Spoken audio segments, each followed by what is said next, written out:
여호수아 13장부터 시작해서 21장까지 그냥 하나로 묶어서 보려고 합니다. 여기는 읽으면 전부 다 땅의 경계선입니다. 어디서 어디까지 어디서 어디까지 하는 땅의 경계선만 계속해서 나와 있습니다. 1장에서 5장까지는 가나안 전투를 준비하는 장면이 나와 있고 6장에서 12장까지는 정복하는 과정이 나와 있고 13장에서 21장까지는 땅 분배입니다. 이거를 장으로 나눠 가지고 설명을 해야 지도 보는 일밖에 없을 것 같아요.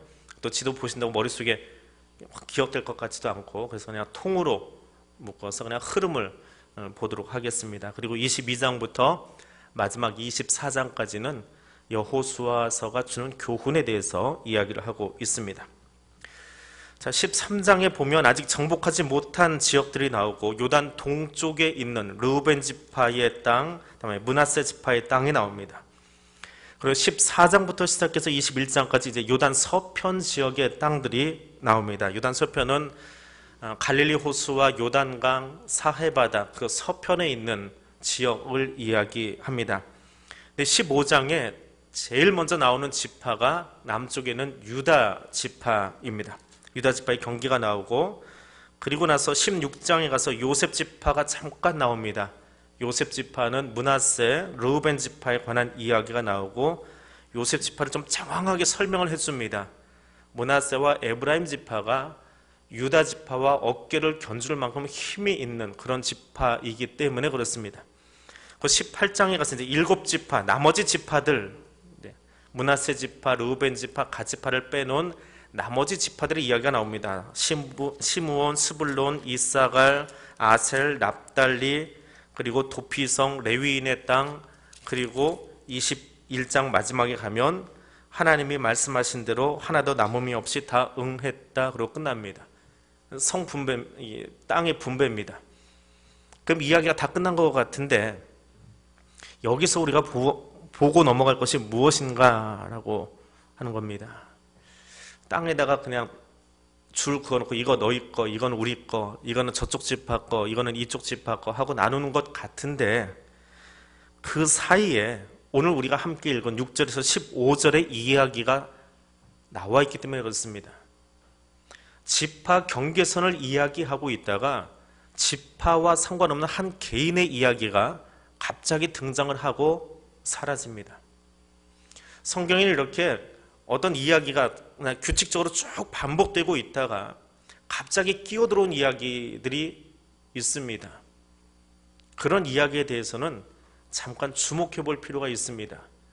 그리고 그 이야기가 부록처럼 저 뒤쪽에다 몰아놓은 것이 아니라 이야기가 진행되고 있는 그 사이에다가 끼워 놓았더라라고 하는 겁니다. 자, 하나님은 땅을 분배하라라고 이야기합니다. 그 이야기는 방금 다 말씀드렸고요. 그런데 13장 1절에 보면 여호수아가 나이 많아 늙음에 여호와께서 그에게 이르시되 너는 나이가 많아 늙었고 얻을 땅이 매우 많이 남아 있다라고 이야기합니다. 땅이 아직 남아 있습니다. 땅을 점령하기는 했는데 여호수아 시대에는 주요 도시만 점령을 한 거예요. 도시만 점령이 됐습니다.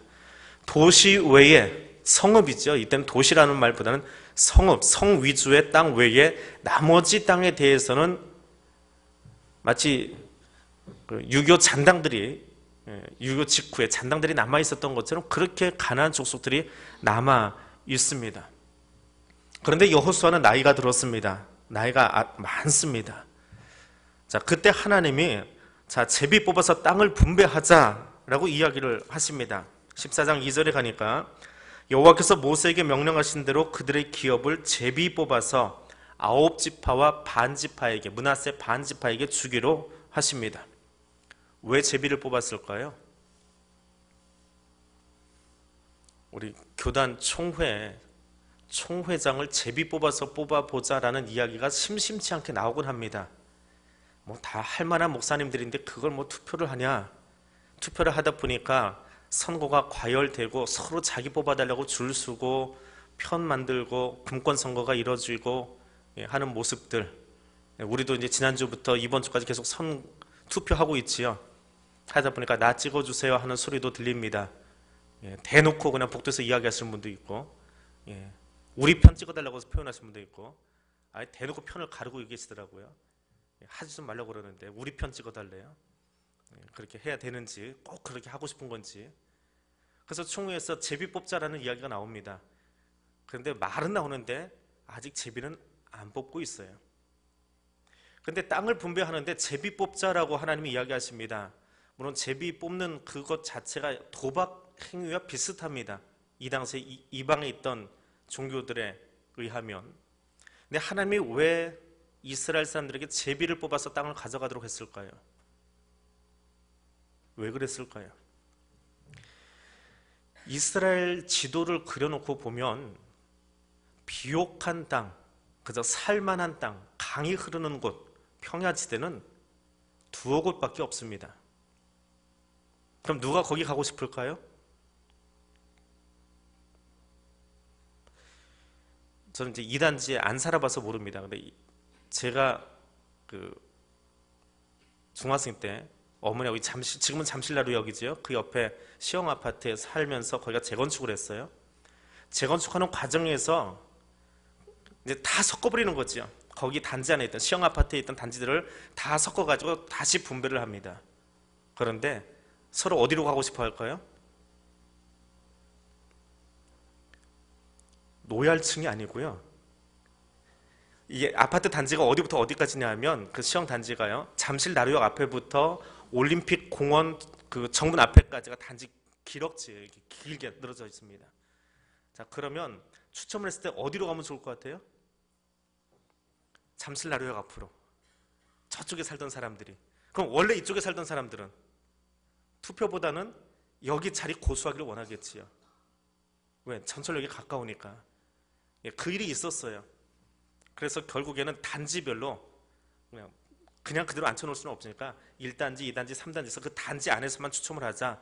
저 끝에 사람이 이쪽으로 넘어오지 못하게 하자. 뭐 그렇게 중재를 했던 것으로 기억을 합니다. 이스라엘 땅도 마찬가지예요. 좋은 땅 서로 갖고 싶은 거예요. 2단지에 들어갈 때 보십시오. 지하철역이 조금 더 가까운 위치, 조금 더 이 안쪽에 있는 위치, 출입구와 가까운 곳, 좀 멀리 있는 곳, 산을 볼 수 있는 곳,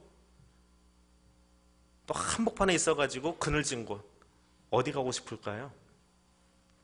원망 없이 불평하지 않고 어느 땅이 걸리든지 그건 너희 거다. 너희가 알아서 그 땅을 관리하고 기경하고 세워가라. 그렇게 하시려고 하나님이 제비 뽑게 하신 거예요. 비옥한 정도나 정복의 난이도도 있을 수 있겠지요. 어느 땅은 좀 평평해서 그냥 군대를 밀고 지나가면 빨리 점령할 수 있는 땅이 있는가 하면 또 어느 땅은 너무 고지라서 산악지대라서 점령하기 어려운 땅도 있을 거예요. 그럼 좀 피하고 싶을 겁니다. 기왕 배정받을 거면 전쟁을 쉽게 끝낼 수 있는 땅을 배정받기를 원할 거예요. 그래서 제사장이 중심이 돼가지고 장로들을 다 모아놓고 제비 뽑아서 너희가 할당받은 그 땅, 아직 점령한 거 아니에요. 아직 점령한 거 아닙니다. 그런데 선을 그어줄 테니까 너희가 알아서 가서 점령을 하고 너희가 계획을 세우고 그 땅을 어떻게 만들어 갈지를 구상하라라고 하는 겁니다. 그래서 성경 속에 나오는 제비 뽑는 일은 하나님의 주권을 인정하는 거예요. 하나님이 어디를 주든지 간에 그것이 하나님의 계획인 줄 알고 우리는 따라가겠습니다라고 하는 순종의 자세를 요청할 때 제비 뽑는 일을 행했습니다. 운명으로 받아들이라는 건 아닙니다. 어떻게 뽑다 보니까 이렇게 걸렸어? 제가 오고 나서 제비 뽑기 한 번씩 하지요, 연초에. 금년에는 이 특송하는 것, 셋째 주에 일곱에 특송하는 것, 또 한바탕 웃음으로 순서 정할 때, 또 짝 만들 때 뽑아놓고 나면 막 이제 이런 이야기 저런 이야기가 한 주 동안은 나오시더라고요. 장로하고 똑같이 걸렸어. 이번에 또 어르신 모셔야 돼. 이번에 애들하고 해. 뭐 그래가면서 이런저런 이야기가 나와요. 근데 운명으로 받아들이라는 게 아니에요. 그렇게 만나진 사람들을, 그렇게 만나게 된 땅을, 그렇게 할당받은 땅을, 그 환경을 너희가 하나님 안에서 너희의 능력으로 바꾸라는 거예요. 결국에는 이스라엘 사람들이 이스라엘 전역에 있어서 채 10%도 되지 않는 비옥한 지대, 나머지는 다 모래 땅이에요. 그것을 그들이 바꾸어 지어 기름진 땅으로 다 바꾸어 버렸습니다. 스스로 개간을 하고 협동농장을 만들면서 지금의 이스라엘은 옛날 고대 이스라엘 땅하고는 전혀 다른 지도의 형태를 가지고 있는 것을 볼 수 있습니다. 그러면 아직 정복도 하기 전에 왜 땅을 분배했을까요? 믿음으로 그 땅을 받아들이라라고 하는 거예요. 하나님이 주신다라고 하면 그건 주어진 겁니다. 하나님이 주신다고 약속했는데도 믿지 못하는 불신앙의 사람들이 있습니다. 하나님이 주신다라고 하면 당연히 내 거예요. 근데 그 내 것을 어떻게 하느냐? 이제는 믿음을 가지고 그 땅을 점령하는 계획들은 그 장로와 그 지도자들과 방백들이 같이 힘을 모아서 자기 영역을 만들어 가는 거예요. 결국 그렇게 못한 지파들도 있습니다. 아예 역사 속에서 자기 땅을 차지하지 못하고 방랑하게 된 지파도 12지파 중에 있어요. 그 믿음의 고백을 보여주어라 라고 하는 것입니다. 더 재미있는 것은 이 시점에 와서 14장에 와서 여호수아의 후계자가 결정되지 않았습니다. 여호수아서 바로 뒤에 무슨 책이 나오지요? 사사기가 나옵니다. 모세, 여호수아, 그리고 왕정시대가 아니에요. 지도자가 아직 준비 안 되어 있습니다. 후계자가 없어요. 결국 각 지파들이 나름대로 기도하고 이 일에 전념하지 않으면 분배되어진 땅도, 하나님이 약속해 주신 땅도 가져가지 못하게 되더라라고 하는 겁니다. 그게 이제 14장의 이야기예요. 그래서 이제 땅을 분배를 쭉 해줍니다. 해주는데, 그럼 이 이야기를 들은, 그래, 하나님이 주신다고 하면 받는 거야.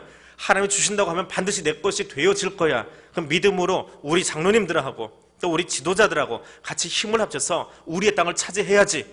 이게 공동체가 가져야 될 모습이에요. 근데 실제로 이스라엘 사람들이 어떻게 살아갑니까? 여호수아 17장으로 가보겠습니다. 17장 14절, 15절, 16절입니다.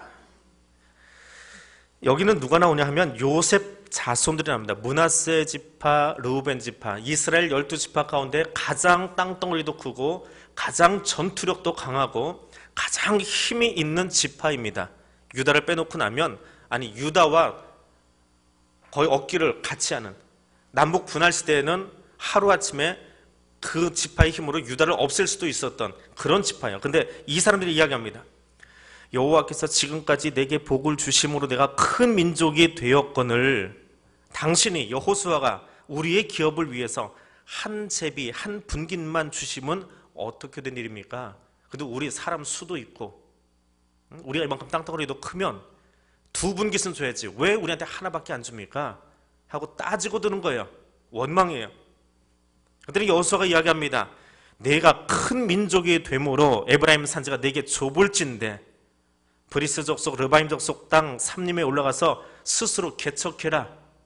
거기는 아무한테도 분할된 땅이 아니니까 너희가 가서 지경을 넓혀라 라고 이야기를 합니다. 그랬더니 요셉 자손이 16절에 가서 이야기합니다.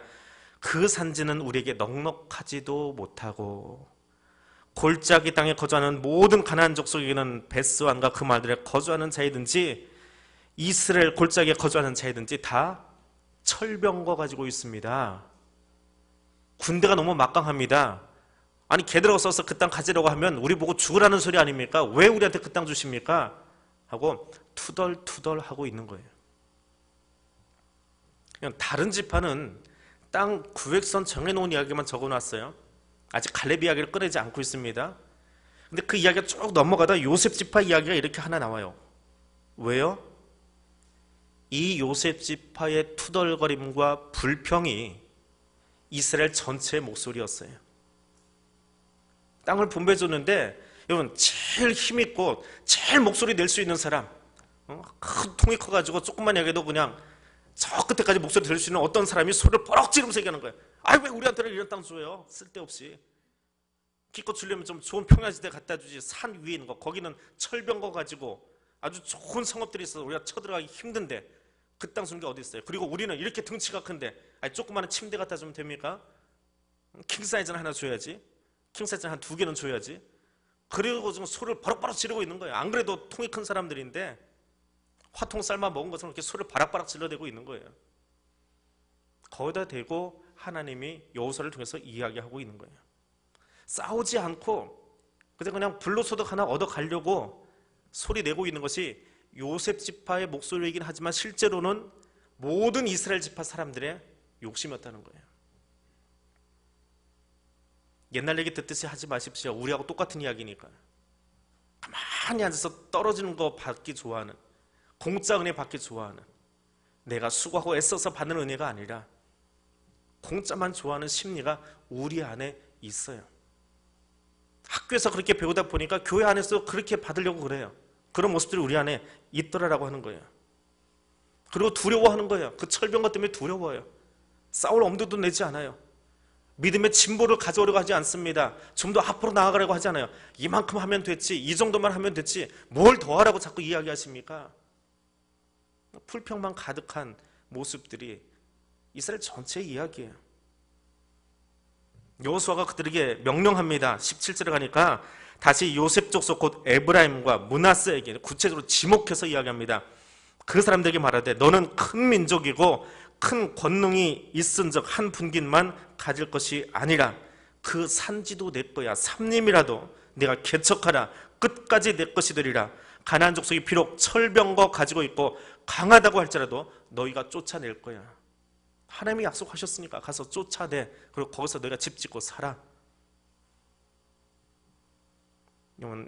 이 므낫세와 에브라임 지파는 이렇게 투덜거렸지요.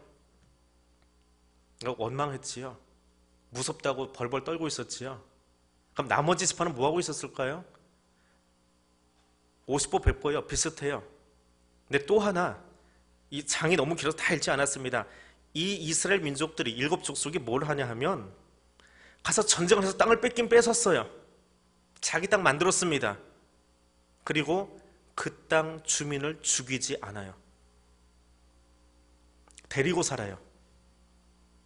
왜 데리고 살았을까요? 우리가 이겼으니까, 너희는 우리가 정복한 나라니까 너희들 지금부터 내 노예돼서 여기서 일하고 살아. 자기 손에 물 한 방울 안 묻히고 너희는 일하고 살아. 너희가 여기 땅 기경하고 너희가 농사 짓고 그래서 우리한테 갖다 바쳐.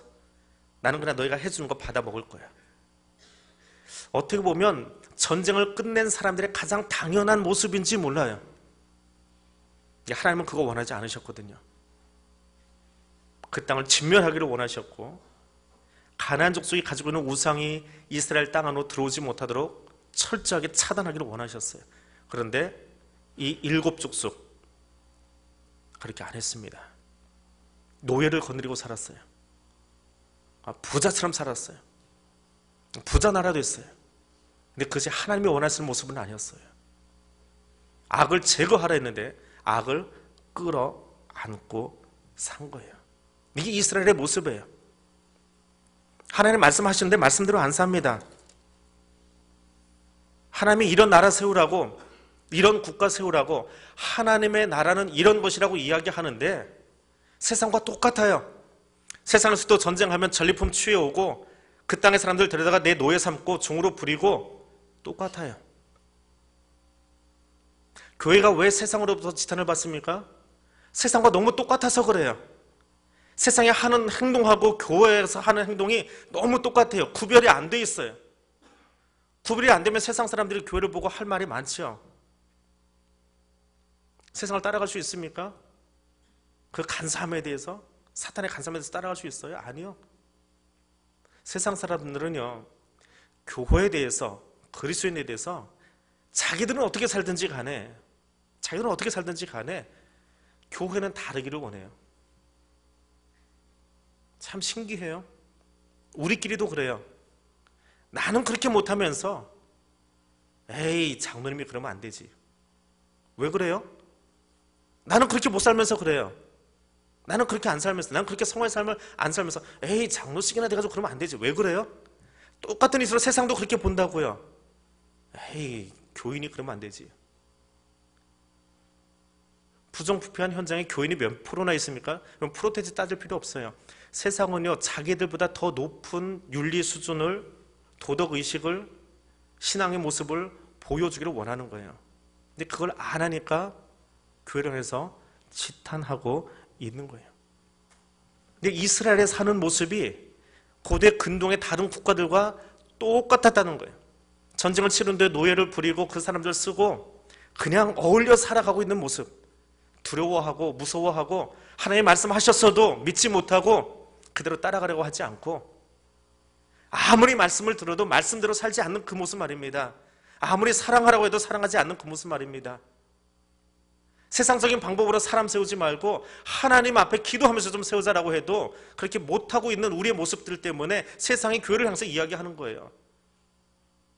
왜 총회장을 뽑는데도 거기에 금권선거가 들어와야 되고요? 왜 그것 때문에 교회가 여전히 눈물로 기도해야 되냐고요? 그러니까 세상이 교회를 우습게 알지요. 우리나 너희나 똑같은데 다를 게 뭐가 있냐 그런 거지. 그게 무슨 성도예요? 그 이야기를 13장부터 21장까지 늘어놓고 있는 거예요. 그러다가 오늘 읽은 말씀이 하나 등장합니다. 그런데 그렇게 살아가는 사람들 중에 이런 사람 하나 있다. 지파가 아니고 이런 사람 하나 있어. 그게 누구예요? 갈렙이에요. 이 사람은 다르다는 거예요. 그렇게 살자는 거예요. 다 두려워하고 다 안전함을 추구하고 말씀 밖에 살아가고 있는데 그래도 이런 사람이 있다는 거예요. 그래서 이 사람 때문에 갈렙 바로 뒤에 유다 지파가 먼저 나옵니다. 땅 분배를 할 때. 보통은 땅을 이야기할 때 북쪽부터 내려와요. 이스라엘 지도를 이야기할 때는. 순서예요. 북쪽부터 내려오고 동쪽부터 가는 게 지명을 읽어나가는 순서예요. 근데 이 대목에서는 유다 지파를 먼저 이야기해요. 왜냐하면 갈렙이 유다 사람이거든요. 갈렙이 나옵니다. 자, 14장 10절입니다. 이제 보십시오. 여호와께서 이 말씀을 모세에게 이르신 때로부터 이스라엘이 광야에서 방황한 45년 동안을 여호와께서 말씀하신 대로 나를 생존하게 하셨습니다. 살려놓으셨습니다. 내 나이가 85세입니다. 가나안 정탐을 하고 들어와서 믿음으로 이스라엘 백성들에게 이야기했더니 하나님이 여기 있는 사람 다 못 들어간다라고 이야기하고 두 사람만 들어가겠다고 이야기하셨어요. 그게 누구예요? 여호수아 갈렙이지요. 근데 여호수아 앞에 가서 지금 이야기하는 거야. 나 살았잖아요. 그 말은 뭐예요? 내가 지금 여호수아 당신 앞에 서서 이야기하고 있잖아요 라고 하는 그 말은 뭐예요? 하나님이 말씀하시면 그대로 된다라고 하는 거예요. 하나님이 다 죽이셨는데 250만을 다 죽이셨는데 하나님 말씀대로 믿고 가나안 우리 겁니다라고 이야기했던 나 85세인데 죽지 않고 여기 당신 앞에 서 있잖아요. 하나님이 신실하신 분이에요 라고 하는 고백이에요. 하나님이 약속하시면 지키시는 거예요. 그런데 그 모세가 나를 보내던 날과 같이 오늘도 내가 여전히 강건하니 그때나 지금이나 내가 힘이 넘칩니다. 내가 싸울 수 있습니다. 그날에 여호와께서 말씀하신 이 산지를 내게 주십시오. 너 헤브론 가져라라고 이야기하지 않았습니다. 내가 밟는 땅을 내가 주겠다라고 이야기했어요. 내가 갖고 싶은 땅 밟으라고 이야기했어요. 근데 그 산지 내게 주십시오. 당신도 그날 들으셨지요? 그곳에는 아낙 사람이 있습니다. 그 성들은 크고 견고할지라도 하나님이 나와 함께 하시면, 물음표가 아니에요. 그건 신뢰예요. 하나님이 나와 함께 하시기 때문에 내가 그들 쫓아낼 겁니다. 아낙이 누구예요? 헤브론이 누구예요? 어느 땅이에요? 민수기에 보면 갈렙과 여호수아가 가나안 정탐하러 들어갔을 때에 포도 가지고 온 곳이에요. 그리고 그곳은 아브라함이 막벨라 굴을 사가지고 사라를 장례 치른 곳이에요. 그들의 믿음의 조상이 거기 지금 묘지를 가지고 누워있어요. 근데 지금 남의 땅 돼 있어요. 빼앗긴 간도 땅이에요. 빼앗긴 만주 땅이에요. 빼앗긴 백두산 지경이에요. 이게 그걸 내가 차지하겠다는 거예요. 근데 거기 누가 있냐면 아낙 자손이 있어요. 가나안의 거인 족속 중에 제일 키가 큰 사람들이에요. 그래서 10명의 정탐꾼들이 그 사람들 보고 하는 말이 걔들은 거인이고 우리는 메뚜기 같아요. 이 아낙 자손 때문에 겁을 집어먹어가지고 10명이 그렇게 이야기했다 다 죽어버린 거예요. 근데 지금도 그 두려움이 남아있어요. 전쟁을 하면서 보니까 너무 견고한 성읍인데다가 헤브론이 산 위에 있거든요. 도시가. 거기다 그 도시를 지키고 있는 이 장정들이 다른 사람에 비해서 훨씬 키가 크고 중무장하고 있는 거예요. 그래서 아무도 엄두를 못 내요. 그러니까 갈렙이 거기 내가 가겠습니다. 하나님 살아계십니다.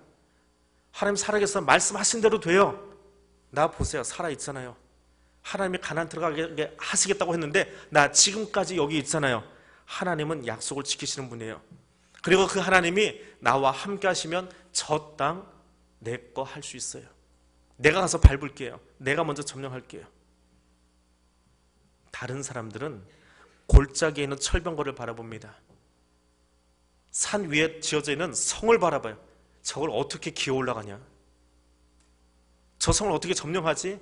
산을 바라보고 성을 바라보고 골짜기에 있는 철병거를 바라봐요. 근데 갈렙은 무엇을 봅니까? 기럇 아르바라고 하는 도시를 보는 것이 아니라 무엇을 보고 있어요? 하나님을 보는 거예요. 하나님을 본 사람이 여기 있다는 거예요. 13장부터 21장까지 다들 두려움에 취해 있고 다들 사람만 쳐다보고 있고 다들 편한 것만 바라보고 있는데 갈렙은 하나님만 바라보는 거예요. 기럇 아르바 거기 거인이 있든지 말든지 아무 상관없어요. 왜? 하나님이 나와 함께 하시기 때문에. 알란 레드파스라고 하는 사람이 이 대목을 보면서 이렇게 이야기합니다. 많은 사람들은 거인들을 안악자손을 자기들의 힘과 견주어 지었습니다. 거인하고 나하고 세워놓으면 쬐까만하잖아요. 그런데 갈렙과 여호수아는 거인들을 누구와 쟀을까요? 하나님의 힘과 쟀어요. 그럼 거인은 뭐예요? 아무것도 아니에요. 거인 앞에 이스라엘은 메뚜기인지 모르겠지만 하나님 앞에 거인은 뭐예요? 메뚜기도 안 돼요. 불어버리면 어디로 없어져 버려요. 그게 무슨 메뚜기예요. 거인하고 이스라엘은 메뚜기인지 모르겠지만 하나님과 거인들은요, 거인은 아무것도 아니에요. 그거는 가치도 없어요. 하나님이 마음만 먹으면 훅 하든지 말씀만 하셔도 없어질 존재라는 거예요. 그런데 갈렙과 여호수아는 그 하나님을 본 거예요. 그 하나님의 힘과 거인의 힘을 비교한 거예요. 그게 믿음이에요. 무엇으로 보느냐라고 하는 거예요. 내 환경을 보고 주변에 있는 사람들을 보는 것이 아니라 나의 힘이 되신 여호와를 보고 있느냐라고 하는 거예요. 나의 능력이 되신 하나님을 보고 있느냐라고 하는 거예요. 저 신실하신 하나님이 내게 약속하셨으면 반드시 되어진다라고 하는데 그 하나님을 오늘 붙들고 사시느냐라고 하는 거예요. 사람에게 보이고 싶어서 사람에게 좀 나타내고 싶어서 일하는 것이 아니라 전능하신 하나님이 나의 모든 삶을 다 꿰뚫어 보고 계시는데 그 하나님 앞에서 어떻게 살고 있느냐, 그걸 두려워하면서 살라는 거예요. 사람들이 알아봐 주지 않아도 괜찮아요. 오늘 기억해 주지 않아도 괜찮아요. 아니 내 평생에 내가 봉사하고 섬기고 사역했던 모든 것들을 사람들이 아무도 기억해 주지 않아도 괜찮아요. 하나님만 기억해 주시면 되는 거예요. 근데 왜 그 외침이 귓전에서만 울리다 끝나냐고요. 왜 사람 눈치 보냐고요. 왜 사람에게 쫓아가냐고요. 왜 사람 바라보냐고요. 그래서 왜 교회가 세상으로부터 지탄받게 만드냐고요. 왜 내가 하나님 앞에서 별 볼 일 없는 인간처럼 행동을 하고 있느냐고요. 하나님이 보고 계시는데, 하나님이 내 인생을 내가 태어나는 순간부터 하나님 앞에 갈 때까지 관통하여 바라보고 계시는데 왜 그분 바라보지 못하고 살고 있느냐고요. 하나님만 두려워 그분만 바라보세요. 이 땅에서 무엇을 누려도 70년, 80년밖에 누리지 못합니다. 그러나 영원하신 하나님 앞에 가서 그분이 판단하시고 심판하실 때에 나의 삶을 보실 거예요. 얼마나 나를 쳐다보고 살았는지, 얼마나 하나님께만 집중하면서 살았는지 하나님이 보실 거라고요. 13장에서 21장까지 허다한 무리들이 나오고 허다한 지파들이 나오고 민족이 나오지만 하나님은 누구를 보셨습니까? 한 사람만 보셨어요. 에브라임, 므낫세, 돈 많이 있고 땅 넓은 거 가졌고 힘 많이 센 사람들 하나님 보지 않았어요. 딱 한 사람만 봤어요. 갈렙. 여러분 그 사람 되시기를 바랍니다. 하나님만을 신뢰하고 그분만 붙들 수 있는 사람 될 수 있기를 원합니다. 하나님의 뜻을 행하는데 머뭇거리지 않는 사람입니다. 그래서 막무가내로 행하라는 것 아닙니다. 긍정의 힘으로 살라는 것 아닙니다. 하나님께서 주시는 확신으로 하나님 바라봄으로 내 능력이나 환경을 보는 것이 아니라 내 힘이 되신 하나님 바라보라는 거예요. 순종하라는 거예요. 그리고 왜 여기 써놨습니까? 우선은 이스라엘 사람들에게 들려주는 거예요. 얘들아, 계속 그렇게 살래? 무서워하고 변명하고 원망하고 핑계하고 말해도 듣지 않고 진멸하는데 진멸도 안 하고 계속 그렇게 살래? 난 이런 사람 좋아한다. 나 이런 사람 원해. 진멸하니까 진멸하잖아. 믿고 가잖아. 헤브론이면 어때? 올라가서 거기 점령하잖아. 내가 거기서 다윗 왕 즉위시킬 거야. 나 이런 사람 쓸 거야. 난 여기서 내 영광을 취할 거야. 땅덩어리 넓은 에브라임이 아니고 전쟁자는 므낫세가 아니고 나는 이 사람 취할 거야. 똑똑히 들어. 가나안 이스라엘 백성들에게 들려주고 계시는 거예요. 개국공신이니까 나가서 자기 상급 받을 수 있겠지요. 예수님 옆에 가까이 가 있으니까 요한이 야고보가 우정성 좌정성 달라고 하겠지요. 근데 그 사람 바라는 게 아니잖아요. 가장 힘든 곳 가서 마지막까지 충성할 수 있는 이 한 사람, 하나님의 그 사람을 지금도 찾고 계십니다. 오늘 그 사람, 내가 그 사람 되겠습니다. 다른 사람 말고 하나님, 내가 그 사람 되겠습니다. 그 마음으로 기도하시기를 바랍니다. 주님 앞에 서는 날, 하나님, 나도 갈렙 흉내내면서 갈렙처럼 살면 더 좋고요, 갈렙 따라가면서 갈렙처럼 그렇게 살다 왔습니다. 하나님 잘했지요?